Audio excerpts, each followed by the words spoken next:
ಪ್ರಿಯಾಂಕ್ ಖರ್ಗೆ ಮೇಲಿನ ಬಿಜೆಪಿ ಆರೋಪದ ವಿಚಾರದ ಬಗ್ಗೆ ಮಾತನಾಡಿದ ಗೃಹ ಸಚಿವ ಪರಮೇಶ್ವರ್, ಅನವಶ್ಯಕವಾಗಿ ಈ ಪ್ರಕರಣದಲ್ಲಿ ಸಚಿವರ ಹೆಸರು ತರಲಾಗಿದೆ. ಡೆತ್ ನೋಟ್ನಲ್ಲಿ ಖರ್ಗೆ ಹೆಸರು ಕೂಡ ಇಲ್ಲ ಅಂತ ಇಲಾಖೆಯವರು ಹೇಳಿದ್ದಾರೆ. ಅವರ ಹೆಸರಿಗೆ ಹಾಗೂ ಸರ್ಕಾರಕ್ಕೆ ಮಸಿ ಬಳಿಯುವ ಕೆಲಸ ಆಗ್ತಾ ಇದೆ. ಇದರ ಸತ್ಯಾಸತ್ಯತೆ ಹೊರಬರಬೇಕಾಗುತ್ತೆ. ಪ್ರಕರಣದ ಬಗ್ಗೆ ಚರ್ಚಿಸಿ ಸಿಐಡಿಗೆ ಕೊಟ್ಟಿದ್ದೇವೆ. ಎಲ್ಲಾ ಕೇಸನ್ನ ಸಿಬಿಐಗೆ ಕೊಡೋಕ್ಕಾಗಲ್ಲ. ಪ್ರಿಯಾಂಕ್ ಖರ್ಗೆ ರಾಜೀನಾಮೆ ಕೊಡುವ ಅಗತ್ಯವಿಲ್ಲ ಅಂತ ಹೇಳಿದ್ರು. ಇನ್ನು ಇದೇ ವಿಚಾರವಾಗಿ ಮಾತನಾಡಿದ ಶಾಸಕ Konareddy, DCM DK Shivakumar, KJ George ಕೂಡ ಬಿಜೆಪಿ ನಾಯಕರ ವಿರುದ್ಧ ಕಿಡಿಕಾರಿದ್ರು. ಶೀಘ್ರದಲ್ಲೇ ಕ್ಯಾಬಿನೆಟ್ ಪುನಾರಚನೆ ಆಗಲಿದೆ ಅಂತ ಸಚಿವ ಜಾರ್ಜ್ ಸುಳಿವು ಕೊಟ್ಟಿದ್ದಾರೆ. ತುಮಕೂರಿನ ಶಿರಾ ತಾಲೂಕಿನ ಚೆಂಗಾವರದಲ್ಲಿರುವಂತಹ ಸೋಲಾರ್ ಪ್ಲಾಂಟ್ ಪರಿಶೀಲನೆ ವೇಳೆ ಕಾರ್ಯಕರ್ತೆಯೊಬ್ಬರ ಬಳಿ ಮಾತನಾಡಿದ ಜಾರ್ಜ್, ಟಿಬಿ ಜಯಚಂದ್ರ ಸೀನಿಯರ್ ಅವರು ಮುಂದೆ ಕ್ಯಾಬಿನೆಟ್ಗೆ ಬರಬಹುದು ಅಂತ ಹೇಳಿದ್ರು. ಇದಾದ ಬಳಿಕ ಮಾಧ್ಯಮದವರು ಕೇಳಿದ ಅದೇ ಪ್ರಶ್ನೆಗೆ ಉಲ್ಟಾ ಹೊಡೆದಿದ್ದಾರೆ. ಜಯಚಂದ್ರನನ್ನ ಸಂಪುಟಕ್ಕೆ ಸೇರಿಸೋದು ಬಿಡೋದು ಹೈಕಮಾಂಡ್ ನಿರ್ಧಾರ ಎಂದಿದ್ದಾರೆ. ಇನ್ನು ಇದೇ ವಿಚಾರವಾಗಿ ಮಾತನಾಡಿದ ಟಿಬಿ ಜಯಚಂದ್ರ, ನಾನು ಸಚಿವ ಸ್ಥಾನದ ಆಕಾಂಕ್ಷಿ, ನನಗೂ ಆಸೆ ಆಕಾಂಕ್ಷೆಗಳಿವೆ, ತೀರ್ಮಾನ ಹೈಕಮಾಂಡ್ಗೆ ಬಿಟ್ಟಿದ್ದು ಎಂದಿದ್ದಾರೆ. ಪುನರಚನೆ ಆಗುತ್ತೆ ಅದು ಸಮೇತ ನನಗೆ ಅದು ಅಥರೈಸ್ ಮಾಡಲಿಲ್ಲ. ನಿಮ್ಮ ಸರ್ಕಾರ ನೋಡಿ, ಅದಕ್ಕೆ ನಮ್ಮ ಮುಖ್ಯಮಂತ್ರಿಯವರು ಇದ್ದಾರೆ, ಹೈಕಮಾಂಡ್ ಇದ್ದಾರೆ, ಕೆಪಿಸಿಸಿ ಅಧ್ಯಕ್ಷರಿದ್ದಾರೆ. ಅವರು ಸೇರಿಬಿಟ್ಟು ತೀರ್ಮಾನ ತಗೊಂಡು ನಮ್ಮನ್ನ ಕೇಳ್ಬಿಟ್ಟು ಮಾಡೋದು. ಲಕ್ಷ್ಮೀ ಹೆಬ್ಬಾಳ್ಕರ್ ವಿರುದ್ಧ ಅಶ್ಲೀಲ ಪದ ಬಳಕೆ ಪ್ರಕರಣಕ್ಕೆ ಸಂಬಂಧಪಟ್ಟಂತೆ ಪರಿಷತ್ ಸದಸ್ಯ ಸಿಟಿ ರವಿ ಇವತ್ತು ಗವರ್ನರ್ ಥಾವರ್ ಚಂದ್ ಗೆಹ್ಲೋಟ್ ರವರನ್ನ ಭೇಟಿಯಾಗಿದ್ದಾರೆ. ಪೊಲೀಸರ ನಡೆ ವಿರುದ್ಧ ಗವರ್ನರ್ಗೆ ದೂರು ನೀಡಲಾಗಿದೆ. ಬಳಿಕ ಮಾಧ್ಯಮಗಳಿಗೆ ಮಾತನಾಡಿದ ಸಿಟಿ ರವಿ, ನಾನು ದೂರು ಕೊಟ್ಟು ಇಷ್ಟು ದಿನವಾದರೂ ಎಫ್ಐಆರ್ ಆಗಿಲ್ಲ. ನನಗೊಂದು ನ್ಯಾಯ, ಅವರಿಗೊಂದು ನ್ಯಾಯ ಮಾಡಲಾಗ್ತಾ ಇದೆ. ನನ್ನ ಪ್ರಕರಣದಲ್ಲಿ ಗೂಂಡಾಗಳ ಬಂಧನ ಆಗಬೇಕು, ಪೊಲೀಸರ ವಿರುದ್ಧ ಕ್ರಮ ಆಗಬೇಕು, ಲಕ್ಷ್ಮೀ ಹೆಬ್ಬಾಳ್ಕರ್ ಬೆಂಬಲಿಗರ ಬಂಧನ ಆಗಬೇಕು. ಆದರೆ ಇದ್ಯಾವುದಕ್ಕೂ ಸರ್ಕಾರ ಸೂಕ್ತ ಉತ್ತರವನ್ನ ಕೊಡ್ತಾ ಇಲ್ಲ. ನನಗೆ ಸೂಕ್ತ ಭದ್ರತೆ ಬೇಕು ಅಂತ ರಾಜ್ಯಪಾಲರ ಬಳಿ ಕೇಳಿದ್ದೇನೆ ಅಂತ ಹೇಳಿದರು. ಇನ್ನು ಇದೇ ವಿಚಾರವಾಗಿ ಛಲವಾದಿ ನಾರಾಯಣ ಸ್ವಾಮಿ ಕೂಡ ಸರ್ಕಾರದ ವಿರುದ್ಧ ಕಿಡಿಕಾರಿದ್ದಾರೆ.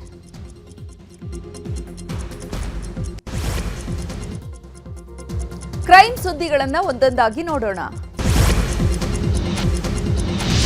ಗೋಲ್ಡ್ ಲೇಡಿ ಐಶ್ವರ್ಯ ಗೌಡ ವಂಚನೆ ವಿಚಾರವಾಗಿ ಪೊಲೀಸ್ ಕಮಿಷನರ್ಗೆ ಮಾಜಿ ಸಂಸದ ಡಿಕೆ ಸುರೇಶ್ ಪತ್ರ ಬರೆದಿದ್ದಾರೆ.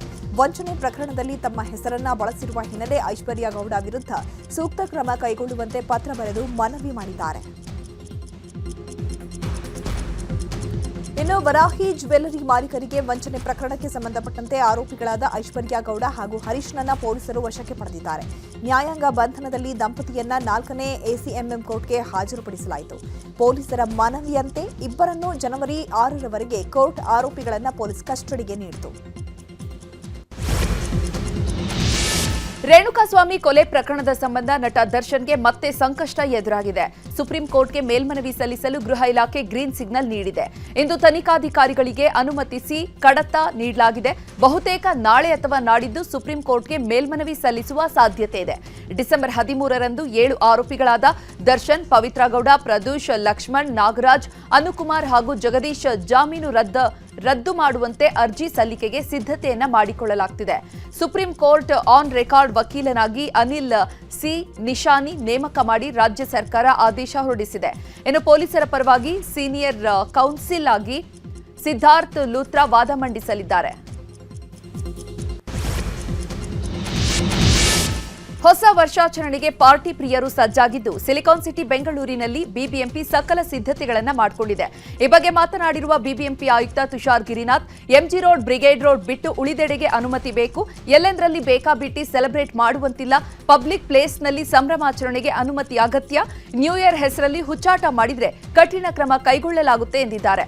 ಇನ್ನು ಗೃಹ ಸಚಿವ ಡಾಕ್ಟರ್ ಜಿ ಪರಮೇಶ್ವರ್ ಕೂಡ ಎಚ್ಚರಿಕೆಯಿಂದ ನ್ಯೂ ಇಯರ್ ಆಚರಣೆ ಮಾಡಿ ಅಂತ ಹೇಳಿದ್ದಾರೆ. ಹೊಸ ವರ್ಷ ಸ್ವಾಗತಕ್ಕೆ ಸಿಲಿಕಾನ್ ಸಿಟಿ ತುದಿಗಾಲಲ್ಲಿ ನಿಂತಿದೆ. ನಾಳೆ ನಾಡಿದ್ದು ವಿಶ್ವವಿಖ್ಯಾತ ನಂದಿ ಬೆಟ್ಟಕ್ಕೆ ಜನರ ದಂಡೇ ಹರಿದು ಬರೋ ಸಾಧ್ಯತೆ ಇದೆ. ಹೀಗಾಗಿ ಚಿಕ್ಕಬಳ್ಳಾಪುರ ಜಿಲ್ಲಾಡಳಿತ ಶಾಕ್ ನೀಡಿದೆ. ನಾಳೆ ಸಂಜೆ 6 ಗಂಟೆಯಿಂದ ನಾಡಿದ್ದು ರಾತ್ರಿ 11 ಗಂಟೆವರೆಗೆ ನಂದಿ ಬೆಟ್ಟಕ್ಕೆ ಸಾರ್ವಜನಿಕ ಪ್ರವೇಶವನ್ನು ನಿಷೇಧಿಸಲಾಗಿದೆ. ಜೊತೆಗೆ ಅತಿಥಿ ಗೃಹಗಳಿಗೆ ಪ್ರವೇಶ ಕೂಡ ನಿರ್ಬಂಧಿಸಲಾಗಿದೆ. ಹೊಸ ವರ್ಷಾಚರಣೆ ಹಿನ್ನೆಲೆ ವಿಶ್ವವಿಖ್ಯಾತ ಜೋಗ ಜಲಪಾತವನ್ನು ಹೊರಗಡೆಯಿಂದ ನೋಡೋದಕ್ಕೆ ಪ್ರವಾಸಿಗರಿಗೆ ಅವಕಾಶ ನೀಡಲಾಗಿದೆ. ಜೋಗ ವೀಕ್ಷಣಾ ಸ್ಥಳದಿಂದ 50 ಮೀಟರ್ ದೂರದಲ್ಲಿ ಸಾರ್ವಜನಿಕರಿಗೆ ವೀಕ್ಷಣೆ ಮಾಡುವುದಕ್ಕೆ ಜಿಲ್ಲಾಡಳಿತ ಅನುಮತಿ ಕೊಟ್ಟಿದೆ. ಅತ್ತ ಮುರುಡೇಶ್ವರ ಕಡಲ ತೀರದಲ್ಲೂ ನಿರ್ಬಂಧ ಮುಂದುವರಿಸಲಾಗಿದೆ. ಚಿಕ್ಕಮಗಳೂರಿನಲ್ಲಿ ಹೊಸ ವರ್ಷಾಚರಣೆಗೆ ಗೈಡ್ಲೈನ್ಸ್ ರಿಲೀಸ್ ಮಾಡಲಾಗಿದೆ. ನ್ಯೂ ಇಯರ್ ವೇಳೆ ಲಕ್ಷಾಂತರ ಪ್ರವಾಸಿಗರು ಜಿಲ್ಲೆಗೆ ಭೇಟಿ ನೀಡಲಿದ್ದು, ಹೀಗಾಗಿ ಜಿಲ್ಲೆಯ ಪ್ರವಾಸಿ ತಾಣಗಳಿಗೆ ನಿರ್ಬಂಧವನ್ನು ಹೇರಲಾಗಿದೆ. ಕ್ರಿಸ್ಮಸ್ ಹಾಗೂ ಹೊಸ ವರ್ಷದ ಕಾರಣ ಸಾಲು ರಜೆ ಹಿನ್ನೆಲೆ ಮಂತ್ರಾಲಯದಲ್ಲಿ ಭಕ್ತರ ಸಂಖ್ಯೆ ಹೆಚ್ಚಾಗಿದೆ. ಸಾವಿರಾರು ಭಕ್ತರು ಭೇಟಿ ಕೊಡ್ತಾ ಇರೋದ್ರಿಂದ ರಾಯರ ಮಠ ತುಂಬಿ ತುಳುಕ್ತಾ ಇದೆ.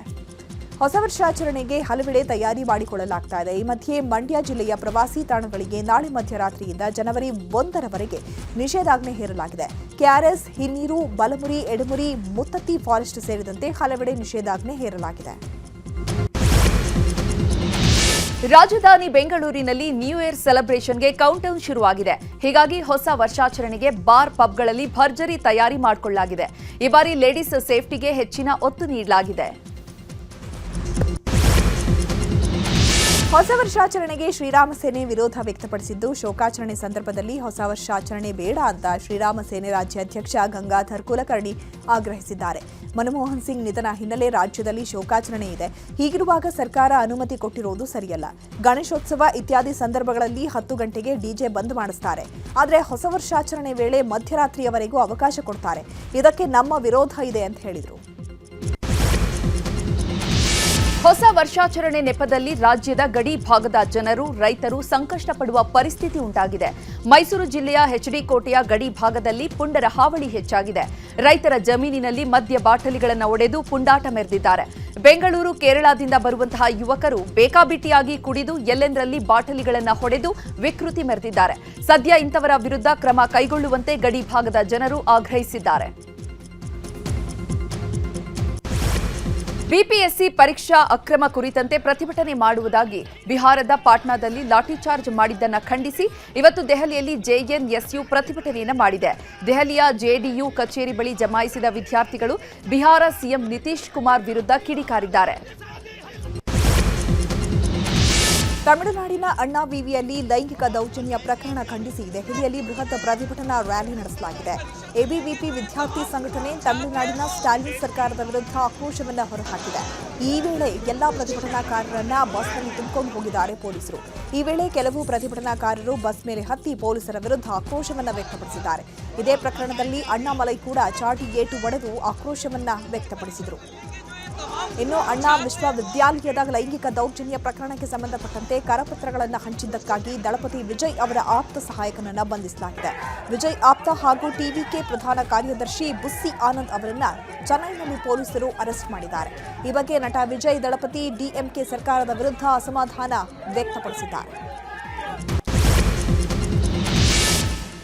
ರಾಜಸ್ಥಾನದ ಕೋಟ್ಪುಟಲಿ ಬೆಹರಾರ್ನಲ್ಲಿ ಬೋರ್ವೆಲ್ಗೆ 3 ವರ್ಷದ ಬಾಲಕಿ ಬಿದ್ದಿರುವ ಘಟನೆ ನಡೆದಿದೆ. ಬೋರ್ವೆಲ್ ಕೊಳವೆಗೆ ಮಗು ಬಿದ್ದಿದ್ದು ರಕ್ಷಣೆಯನ್ನ ಮಾಡಲು ಕಾರ್ಯಾಚರಣೆಯನ್ನು ನಡೆಸಲಾಗ್ತಾ ಇದೆ. ಮಗುವಿನ ರಕ್ಷಣಾ ಕಾರ್ಯಾಚರಣೆ ಸ್ಥಳದಲ್ಲಿ ಜಿಲ್ಲಾಧಿಕಾರಿ ಕಲ್ಪನಾ ಅಗರ್ವಾಲ್ ಮೊಕ್ಕಾಂ ಹೂಡಿದ್ದಾರೆ. ರಾಜಸ್ಥಾನದ ಜೈಸಲ್ಮರ್ನಲ್ಲಿ ವಿಚಿತ್ರ ಘಟನೆಯೊಂದು ನಡೆದಿದೆ. ಮರುಭೂಮಿಯಲ್ಲಿ ಭೂಮಿಯಿಂದ ನೀರು ಹೊರಕ್ಕೆ ಉಕ್ಕಿ ಬರ್ತಾ ಇದೆ. ಸುಮಾರು ಆಳೆತ್ತರಕ್ಕೆ ನೀರು ಚಿಮ್ತಾ ಇದ್ದು ಸ್ಥಳಕ್ಕೆ ಗ್ರೌಂಡ್ ವಾಟರ್ ಸೈಂಟಿಸ್ಟ್ಗಳು ಭೇಟಿ ನೀಡಿ ನೀರು ಉಕ್ತಾ ಇರೋದಕ್ಕೆ ಕಾರಣವನ್ನ ಪತ್ತೆ ಹಚ್ಚೋದಕ್ಕೆ ಮುಂದಾಗಿದ್ದಾರೆ. ಇಂದಿನಿಂದ ಶಬರಿಮಲೆ ಮಕರ ಜ್ಯೋತಿ ದರ್ಶನ ಆರಂಭವಾಗಿದೆ. ತತ್ರಿ ಕಂಠರಾರ್ ರಾಜೀವರ್ ಉಪಸ್ಥಿತಿಯಲ್ಲಿ ಪ್ರಧಾನ ಅರ್ಚಕ ಎಸ್ ಅರುಣ್ ಕುಮಾರ್ ನಂಬುದಿರಿ ದೇವಾಲಯದ ಬಾಗಿಲನ್ನ ತೆರೆದು ದೀಪ ಬೆಳಗಿಸಿದ್ದಾರೆ. ನಾಳೆ ಮುಂಜಾನೆ 3 ಗಂಟೆಯಿಂದ ಮಕರ ಜ್ಯೋತಿ ಪೂಜೆ ಆರಂಭವಾಗುತ್ತದೆ. ಜನವರಿ 13ರಂದು ಪಂಪಾದಲ್ಲಿ ದೀಪೋತ್ಸವ ನಡೆಯಲಿದ್ದು 14ರಂದು ಸಂಜೆ ಮಕರ ಜ್ಯೋತಿ ದರ್ಶನವಾಗಲಿದೆ. ಸ್ಕಾಟ್ಲೆಂಡ್ನಿಂದ ನಾಪತ್ತೆಯಾಗಿದ್ದ ಕೇರಳದ ವಿದ್ಯಾರ್ಥಿನಿಯ ಶವ ನದಿಯಲ್ಲಿ ಪತ್ತೆಯಾಗಿದೆ. ಡಿಸೆಂಬರ್ 27ರ ಬೆಳಿಗ್ಗೆ ಎಡೆನ್ಬರ್ಗ್ ಬಳಿಯ ನ್ಯೂ ಬ್ರಿಡ್ಜ್ ನದಿಯಲ್ಲಿ ಮೃತದೇಹವೊಂದು ಪತ್ತೆಯಾಗಿತ್ತು. ಗುರುತು ಪತ್ತೆಗಾಗಿ ನಾಪತ್ತೆಯಾಗಿದ್ದಂತಹ ಸಂತ್ರಾ ಸಜು ಕುಟುಂಬಕ್ಕೆ ಮಾಹಿತಿಯನ್ನು ನೀಡಲಾಗಿದೆ.